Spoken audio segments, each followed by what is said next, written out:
حرکت زمان کردی حس کرد چه ماچی بود؟ زمان کردی نه زمانک نناسه زمان دایکا میه زمان باو کالن میه اف شعارا کمالیا زمان کردی یا بناوه هز کرده کمالیا حرکت زمان کردی بناوه خوی کرد هز کرد با آوائکی فرمی لستانبول هات آوا کرن سروک کمالیه پارێزەر سوبحی ئۆزگەن هەفتەیە بووری وەکی فەرمی سەری لە پارێزگایە ستانبولê dabû û belgeya damezirandinê bi awayekî fermî wergirtî bû.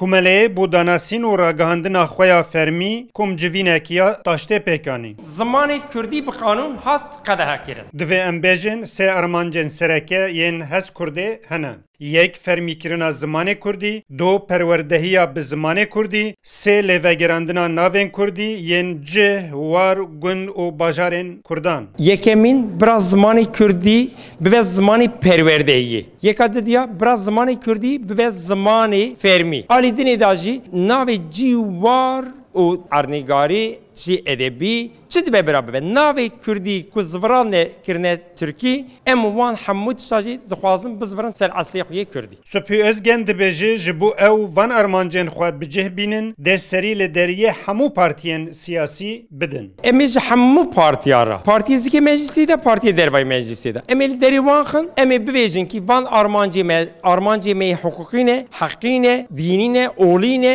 خزاینه جوی بونه امی بویژن ونجی خوات خوی سیاسی دا لگور وان آرمانجی می خو سیاست خو بگهرین یعنی تخازی برای پارتی کرداون تخازی برای پارتی ترکاون Bersiva pirsa ka çima wan pêwîstî bi avakirina komeleyê dîtiye Sübhî Özgen wiha dide. جبوك حركة ماجي كورديناسيونا وي فيرميبونا وي بجيب بكيس كومل بو كومل اللي بري برا كيس نفيجكي ايفانا بون كومل سينور خو تانكي كردن سينور ما برفرايه ام بمليونا كردن ام داخوازي خو باواكي سيفيل حق و حقوق ناف نتويجي دخوازن ام دو کرتاسی دبیجن زمان کردی زمانک نه ناس نینه ام دو خوازن وک زمانک ناس و فرمی وری پجراندن آرمان جامه اوه Divê em bêjin li Bakurê Kurdistanê û bi giştî li tevahiya Tirkiyê li gorî texmînan herîkem 25 milyon Kurd hene. Dewleta Tirk jî ne ji xwe ve xwewekî dewleteke demokratîk dihesibîne. Lê hêjî muameleya terorê li zimanê Kurdî dike. Lewma erkek mezin e li ser milê her Kurdekê zimanê Kurdî li her cihî biparêze.